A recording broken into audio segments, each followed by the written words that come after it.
Welcome back, nerds, to Off the Top TCG. My name is Andrew Kennett, and I'm here bringing you my 12th place Charizard EX and Pidgeot Peoria, Illinois Regional Championship list. This is Charizard EX. A lot of people like to call it Arven Charizard. I'm one of those people. So this is the Arven Charizard build of the deck.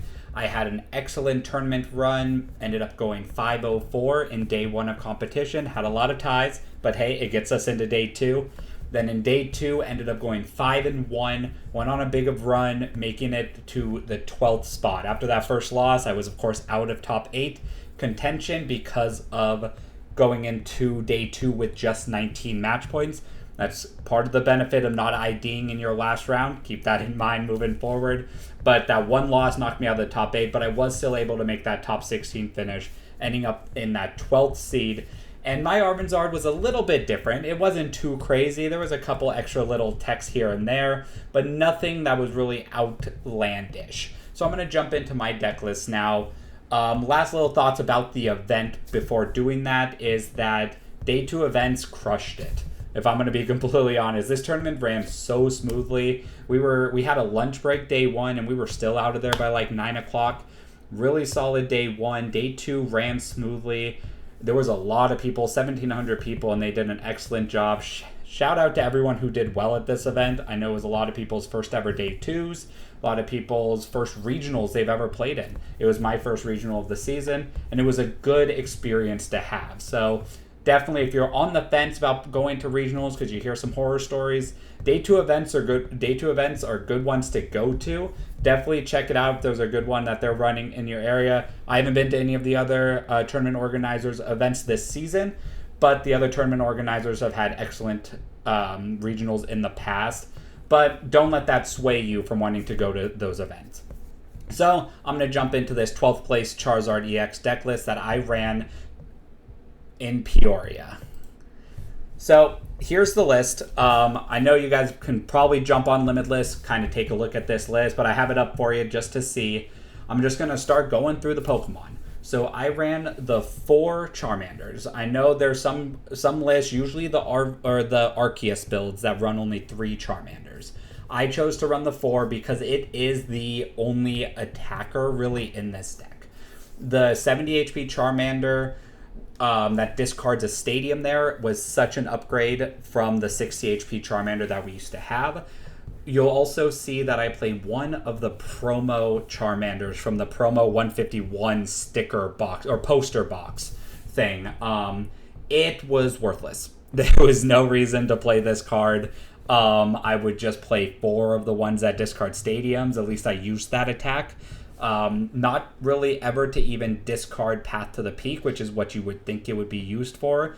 Usually I would use it to use my opponent's Artizone that they put into play, and then discard it at the end of my turn, making it so they only got 1 use out of it as well, instead of them getting multiple uses of it.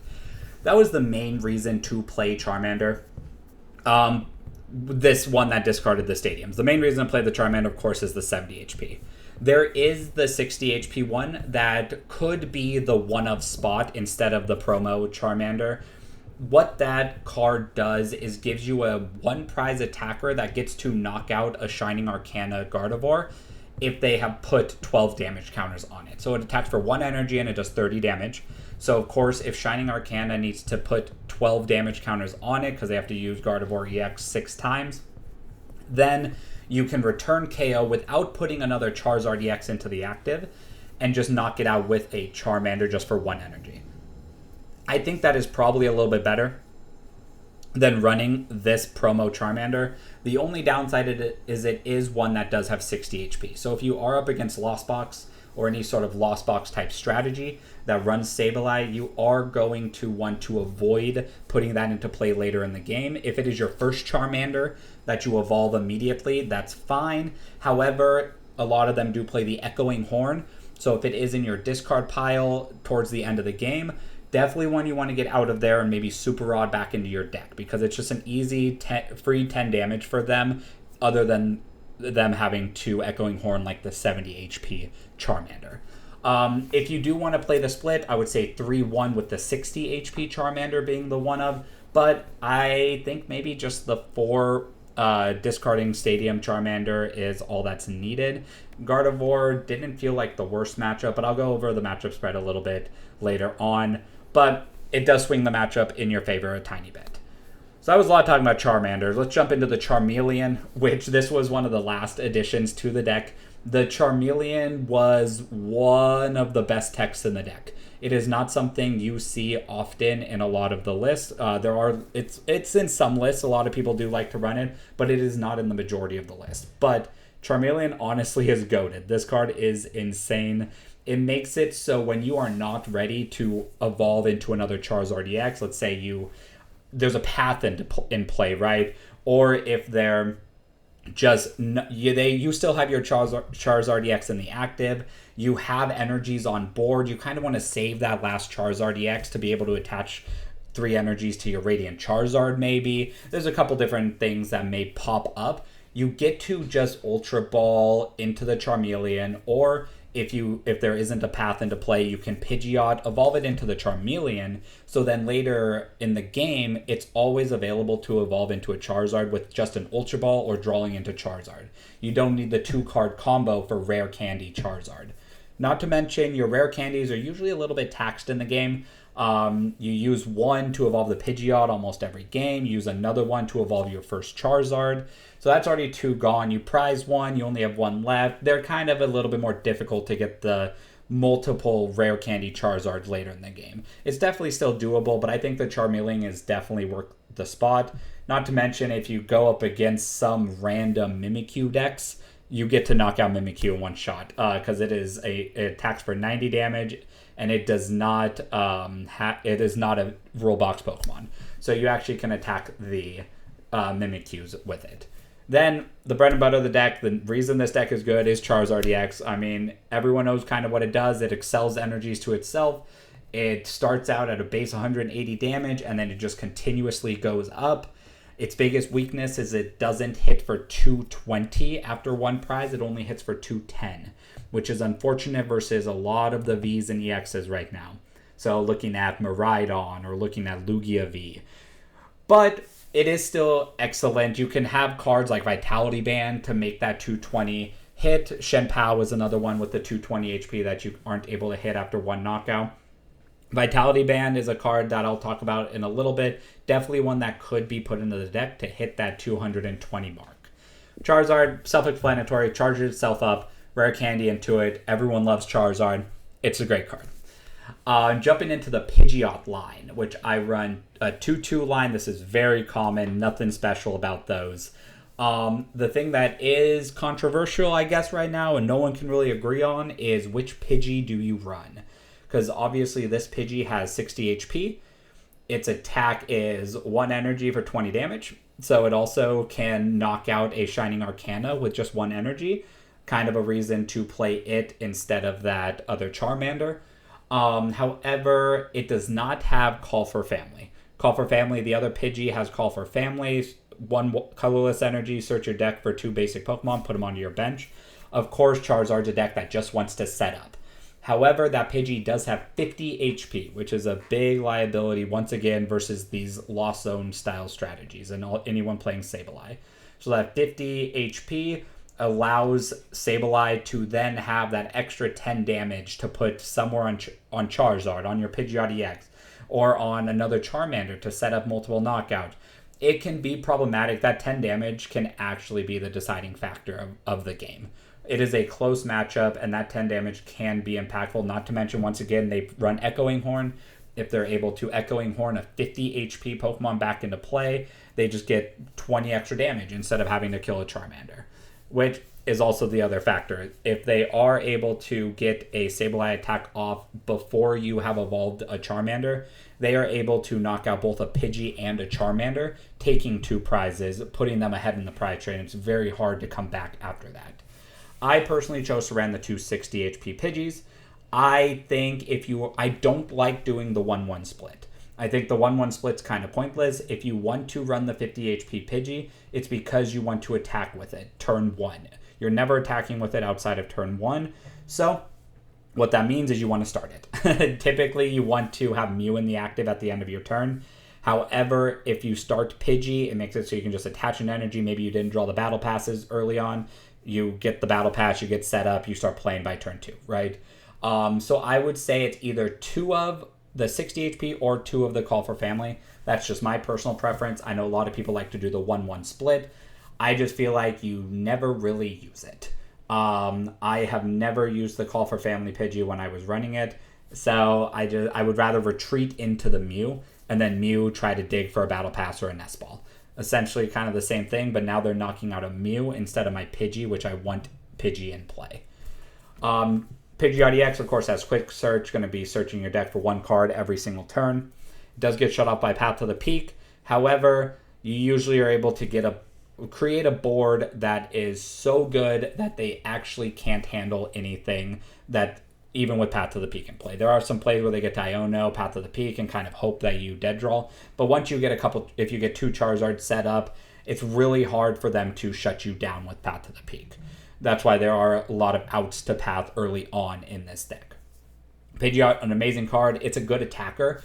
Something that most people, I don't think, do with this deck is Pidgeot is a good attacker against a lot of Lost Box strategies.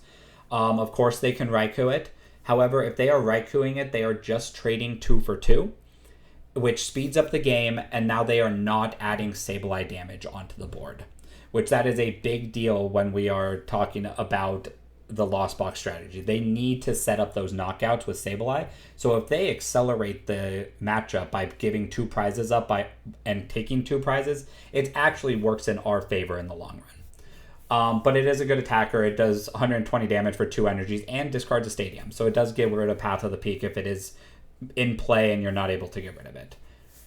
This is one of the cards, the Pidgeot V, that really not very many people play. People I was testing this deck with and talking about the list with the night before, we all decided on Pidgeot V instead of Entei V. That is the card. Entei is the card that you see in just about every list. It's the card you saw that won Brazil.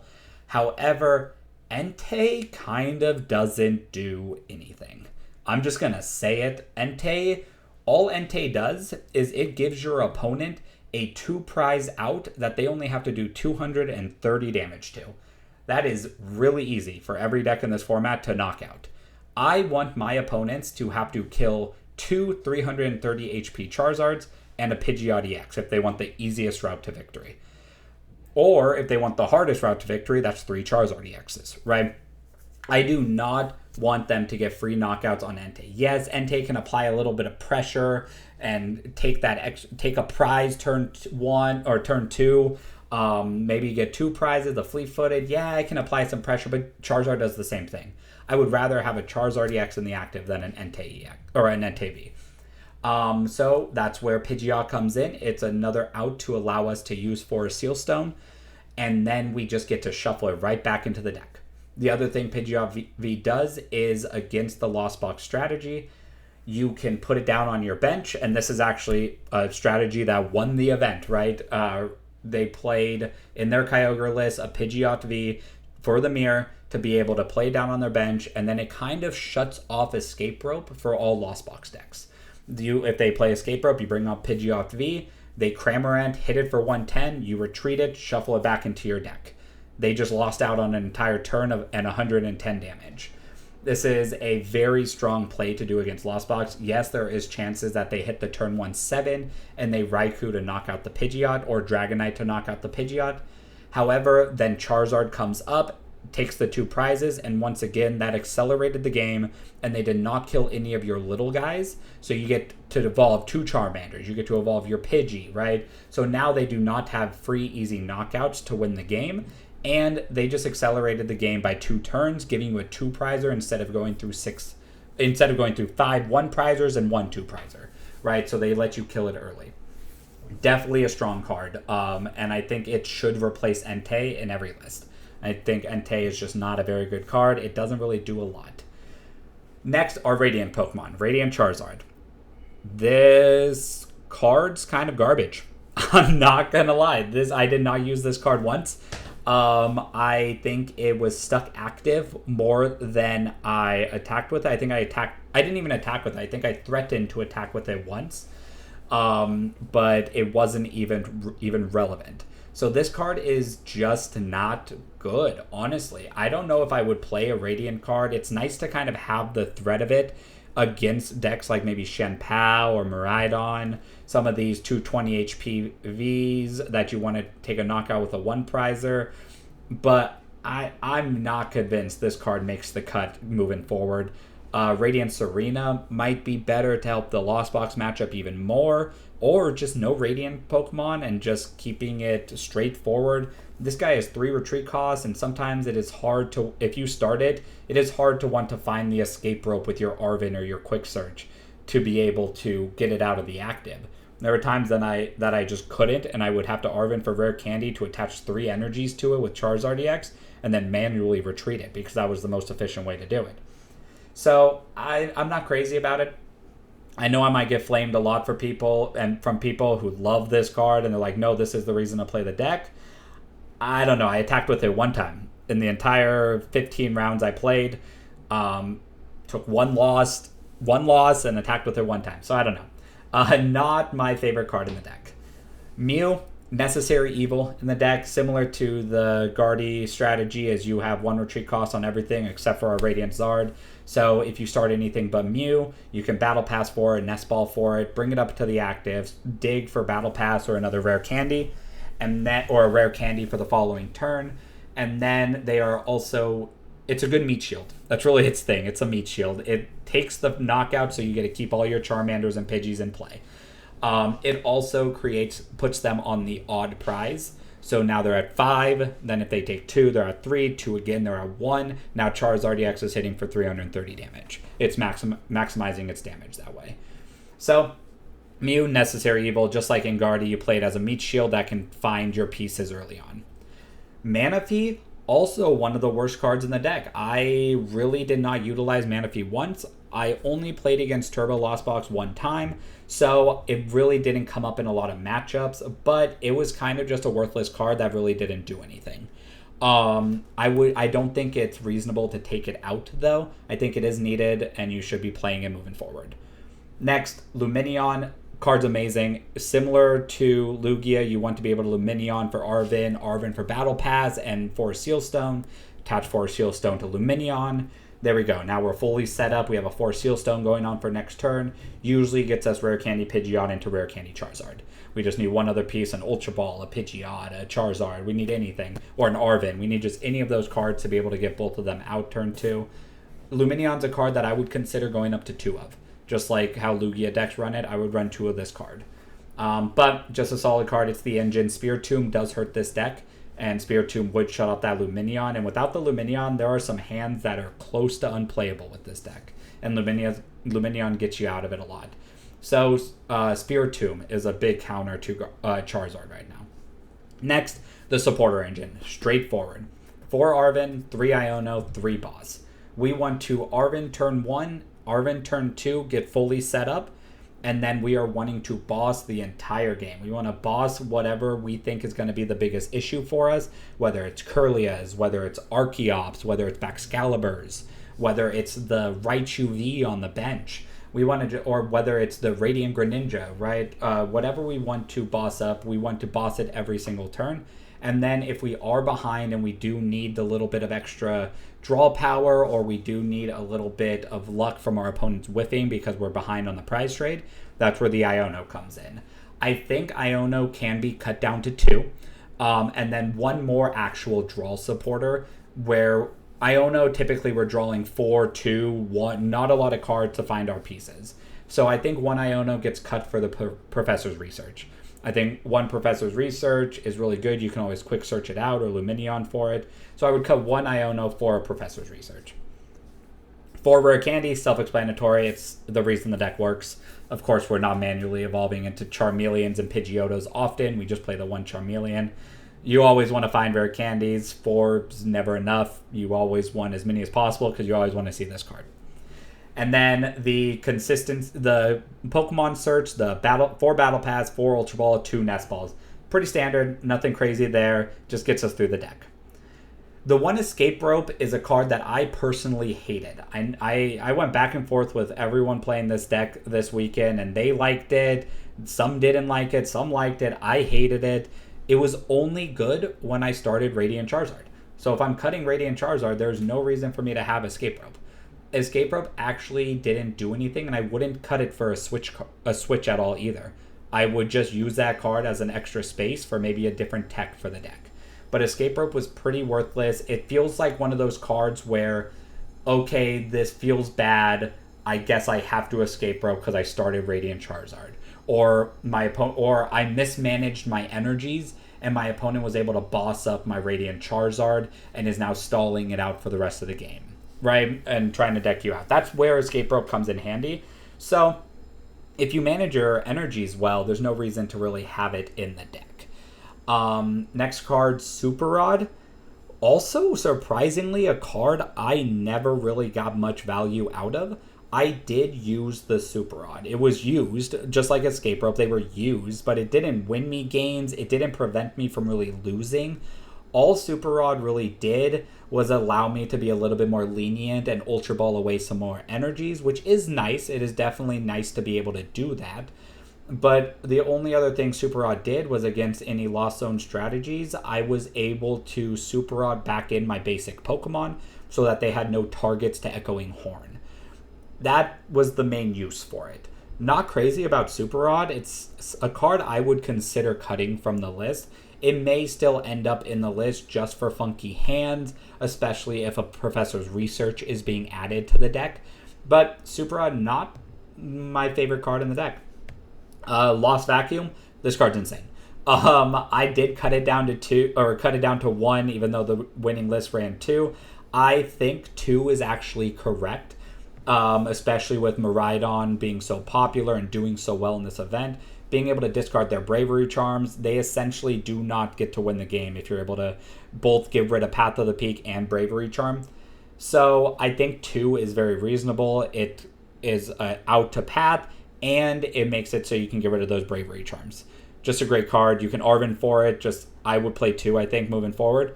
For Sealstone, once again, this is a free quick search, an extra quick search. We can attach it to Pidgeot V or Lumineon. We get to search for it with Arven. Arven now turns into give Rare Candy and for Sealstone. For Sealstone gets Pidgeot. Rare Candy, Pidgeot. Find your missing piece, whether it's the Charizard or the Rare Candy, and then there you go. You're comboing Rare Candy, Charizard. You're fully set up. Attaching all your energies, you attack them. You start attacking turn 2. Happens constantly. I personally was down to 1 for a Sealstone because I was being a little bit greedy the night before the tournament. I kind of had the ideas of don't prize it. If you don't prize it, why do I play 2 of them?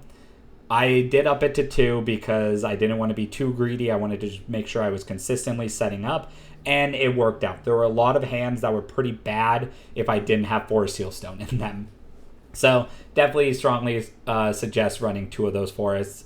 It's never really a dead card. You can always Arven for it later in the game to be able to discard a card from Ultra Ball. It is a nice play to be able to do, have free discards for Ultra Ball. Next is the Choice Belt. This card really just paired with Radiant Charizard.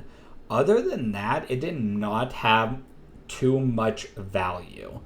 The only things it really did was allow me to hit 210 when my on Raikous when my opponent didn't take a knockout turn 1, which, I mean, even if I were to just hit it, I would still be kind of winning that prize trade. So it wasn't really a winning thing. With Choice Belt, Radiant Charizard gets it 280. But it's hard to get that combo off later in the game. This deck does not draw very many cards, and you have to have one of the pieces because Pidgeot only searches for 1 card a turn. I was not crazy about Choice Belt. Yes, against the Vs, like Zacian V, it does allow you to hit that 240 when they've only taken 1 prize. However, against Gardevoir, which runs the Zacian V, they typically don't have Zacian down if they've only taken 1 prize, because Choice Belt is expected in that matchup. I think Vitality Band, because Vitality Band makes it so that 210 hits 220, which is good against Shen Pao, it's good against Miraidon, it's good against Lugia, it's good against Arceus, it is good against all these decks. So I think Vitality Band might actually be... Oh, Giratina V also is 220. However, the Choice Belt does help with the Arceus and the Giratina, but the Vitality Band helps with the Shen Pao and the Miraidon, those EXs that you need to hit 220 on. I think Vitality Band might be the better tool to play moving forward, especially with how the format kind of seems to be evolving. You aren't worried about hitting 310 because Mew is the only card with 310, so you kind of just hit him for weakness anyways, so that's fine. Moving on to the last tool is Vengeful Punch. This card, I only played against one Gardevoir in the entire event, and this card only came up on the final turn of the last game, the final turn of game 3, and I don't think it really did anything. I think I was already in a winning position. I don't think I had an out to losing. So not crazy about this card. It probably comes out moving forward, maybe for another Vitality Band, maybe for another spot. But the Vengeful Punch, wasn't my favorite card. Most decks can play around it, attack with something else, two-shot with something else. Just not my favorite card moving forward. Lost City was all right. I mean, the stadiums we get to play are kind of funky. Lost City was all right. It wasn't my favorite card to play. It had its perks against Lost Zone strategies more so than something like Guardy. Being able to Lost City their Dragonite, which is their main source of damage, and how they get to clean up knockouts is a big deal. Or if Sablezard is getting more popular, it allows you to Lost City the Charizard once they attack with it once. So it is a good card. I like it. It just didn't really have much game-winning impact.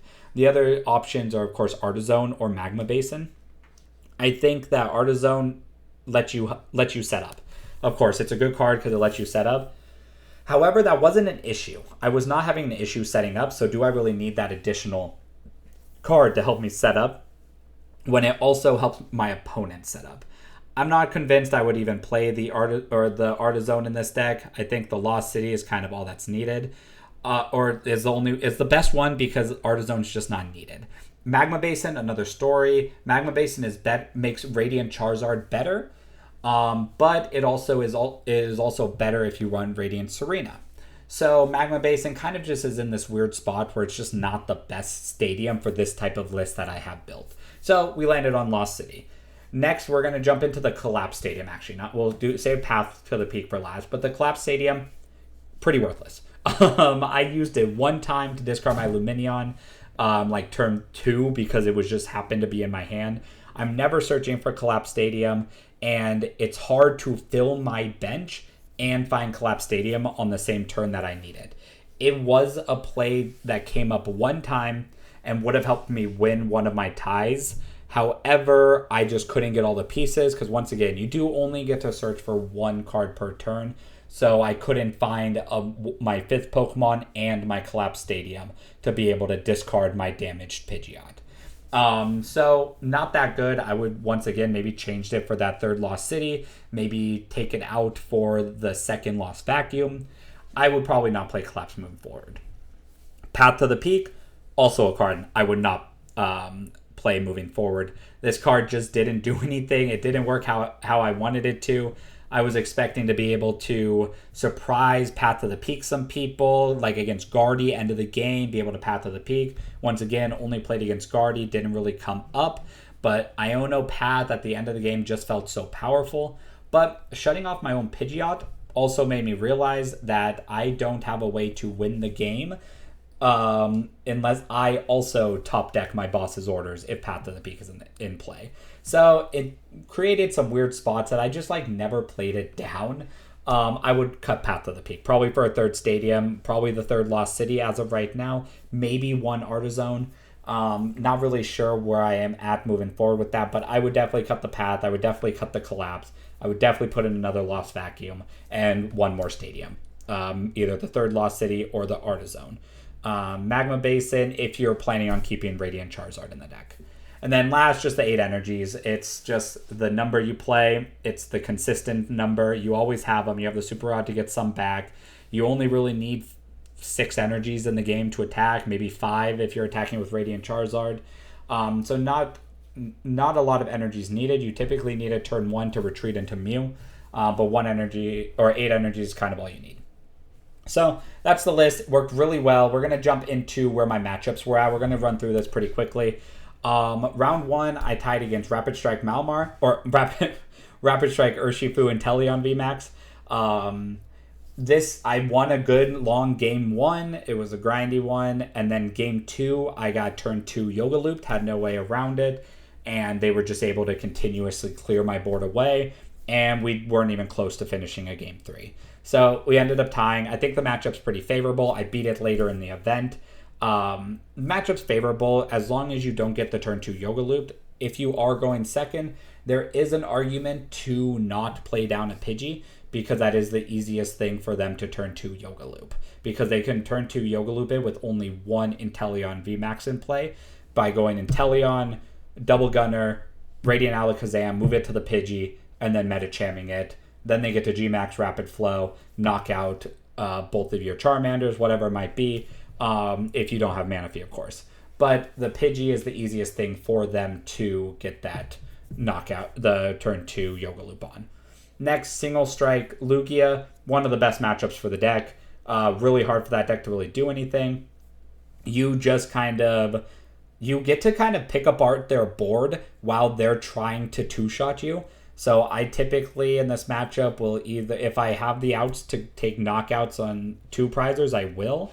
If they are trying to two-shot me, then I am just going to kind of boss up the Archeops 2 times and then let them take a prize or 2 prizes, and then now I'm one-shotting their Tyranitar V. There's 2 more prizes. They get 1 more knockout. They're at 2. Now I one-shot their Lugia V-Star.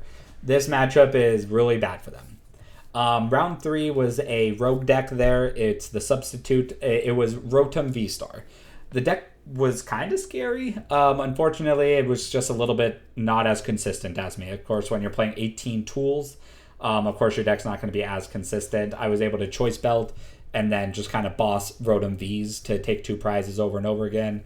Not to mention when he evolved it into V-Star, it still only had 250, so it really wasn't doing all that much to me. Next, I played against Giratina Comfy that ran the Shaman V. Really teched for the matchup. Game 1, he kind of did the Giratina thing where he didn't do anything. I didn't know about the Shaman V in the first game. However, he never played down a Giratina V during the match, and I thought that was kind of sus, not gonna lie. Because it's the reason you have a favorable matchup is you have the Giratina and access to the V-Star. So in my head, I'm like, okay, there's either a Thornton in the list, which definitely could be the case, but he was never discarding a Giratina V, so I wasn't really worried about that. Or there's a different tech for the matchup, and of course Shaman is the obvious tech for it. Shaman, I think there's a couple. There's like Pinsir, there's a couple of them, but Shaman's the obvious one, I would say. Because he wasn't doing it, which means he was waiting until it was one-shotting Charizard. So when I got to the point where where Shaman V would have taken a return knockout, I just kind of Iono'd him. And I was like, find all your pieces again. Like Iono, knockout, find your pieces. And after he drew his cards, he did not have the pieces and just scooped the game. Then game 2, the Shaman V definitely got me. He was able to Shaman, Roxanne, Path me, and I just couldn't get out of it. Definitely crushed me in that one. And then game 3, we didn't even really start. We started the game 3. We both played battle passes. I evolved into Pidgeot and Charizard turn 2. He had a full bench. I just looked at him and was like, hey, do you want to go to lunch 8 minutes early? Because we both knew that we weren't going to be finishing that game. So we took the tie for that round, went to lunch a little bit early. Next, played against Zoro Toolbox. This was the Stage 1 Toolbox. Scary deck for Charizard. They run the Scovillain, which one-shots Charizard EX. They run the Jolteon, that one-shots Pidgeot. So normally you would want to Lost City the Scovillain so that they aren't able to get 2 knockouts on Charizard EXs, which I did do that. However, then he was able to transform into Jolteon, which for the special energy was able to one-shot Pidgeot V. It does 180 damage to Pidgeot V, and then I'm weak, so it does 360, taking the knockout. And then I was able to Lost Zone that Jolteon, wasn't really worried about it anymore. And then, of course, the last two prizes for Zoroark is always Slowbro. So I could never go down to one prize, or else he was going to just Slowbro me and win the game. Writing was on the wall, scooped it up to try to play a third game. We did not get even close to finishing the third game. We played like 2 turns, another tie. So now I'm 2-0-3. No losses still on the day. But not happy about some of the ties. But hey, when they're bad matchups like that, and they are teched for you, you'll take a tie out of it if you can squeak out one of those wins. Next, played against Miraidon. I personally think this matchup's very good. I did not lose to Path to the Peak. I was able to get rid of it, and then I was able to use my abilities, and then just snowballed out of control. It's kind of how the matchup goes. Next, played against the Mirror match. This was an Arven Charizard Mirror match. It was back and forth. Kind of what you expected. We would hit each other, two-shotting each other. Not the craziest, most exciting matchup. There was some little play to it, but it was kind of targeting down Pidgeys if they only had one, targeting down Charmanders. It was not too much to say about the mirror match right now. They played Entei, which made it so I got some free prizes, which was always nice. In the game I won, those free prizes is always good. I did attack with Pidgeot in this matchup to knock out a Charmander. I did that because Pidgeot is always a liability after you take 4 prizes. The opponent Charizard is always going to want to try to boss kill your Pidgeot because that's the engine. To win the game, you need the boss. So if I brought it up and it tanked a hit because they were not able to one-shot it at that time, it now makes it so that Pidgeot is getting 2-shot instead of 1-shot later in the game. It tanked the hit, kind of like the Pidgeot V strategy versus Lost Box. You bring it up, you get a free prize like you were going to, but instead of a Charizard getting softened up, it's a Pidgeot that was already going to get 1-shot later in the game, which that's a win to me, and it did work. Next, this Charizard was not a full mirror. This was the Comfy Sableye Charizard, and I just kept bossing up their Charmanders, and their deck was way less consistent. So they just really couldn't do anything. They just never had Charmanders in play. They evolved into Charizard game 2 once, and then I just 2-shot it. So not a great matchup for that version of the deck unless they get like the turn 1 attack off, which they just never did. And then my winning in at 4-0-4, my winning in was against Baxcalibur Shenpao. Deck is scary. I think it's one of the worst matchups for the deck right now. However, during the match, I just killed 6 Frigabacks or Baxcaliburs, a combination of them, and they scooped 2 games in a row because they did not have a Frigabacks in play. They did not have a Baxcalibur in play. Their deck was a little less consistent, and I just ended up being able to take that win, moving on to day 2. Jumping into day 2, started out really strong playing against Miraidon. Of course, love playing against Miraidon. I think it's a very favorable matchup. Was able to take it 2-0 pretty easily. Once again, being able to Lost Vacuum their Bravery Charm and replacing their Stadium. I did not lose to Path to the Peak. It was really hard for them to find it after I got rid of the first one. And then being able to Arven for Lost Vacuum to discard Bravery Charm to then take double knockouts in turns was just excellent. Round 11 was my one loss of the event, and the one loss that knocked me out of top 8. Pretty disheartening after this loss because it's what I believe is one of the best matchups, and that's Colorless Lugia. I dead drew all 3 games. He just happened to dead draw one of those 3 games. The only game I won in the match, we did play a 3-match set. It was over in maybe 12 minutes, maybe 15 minutes. Dead drew game 1. He just ran me over. Game 2, all I had in my hand was Rare Candy Charizard. Great start, but it's not enough to beat Lugia because I had nothing else going on. But I had the one Path to the Peak. So I played down the Path to the Peak and hoped it was enough, and thankfully it was. He just could not do anything, and Charizard just kept going 180, 180, 180, 180 until he finally scooped. And then game 3, I just dead drew again. I was not able to evolve anything. These were my only bad draws for the entire event, so can't really complain. Just happened to be all in the same round. Then round 12 went up against my first Guardian of the event, Tord. Excellent, of course, an excellent player. It went to game 3. It was a pretty grindy match. Game 3 was pretty grindy. Game 1 and game 2, we both had struggled, and we both got kind of ran over. Game 3 was a back and forth. There were some weird, awkward plays happening where he was missing on Curlias and had to use 2 rare candies early. So I was able to knock out Gardevoir EX and then forced him to find his last rare candy in his deck, or else I was way too far ahead. He was unable to find it, and I was able to take that game on like turn 2 of time. So got the win against Gardevoir. Vengeful Punch. This was when I played it at the end of the game, and he goes, "Yeah, I guess that works." So it's like it worked, but I was already in a pretty commanding lead. Next, once again, Baxcalibur. I was very scared to play against it again. I was like, okay, well, this is as soon as he flipped it over, I was like, this is my top 16 dreams are dead. But, of course, that's why you play it. He did not draw well, and I was able to, once again, just go after Baxcaliburs. I was able to knock out 2 of them, then move into the next game where he just started Manaphy and passed. And starting Manaphy Pass is not where you want to be in that matchup, so I was able to take that matchup. Next, got my redemption in round 14, Urshifu and Teleon. This one ran 2 Cheryls, which was terrifying. However, the Choice Band did come in clutch in this matchup because it allowed me to one-shot Inteleon V. So that is an argument for the Choice Belt.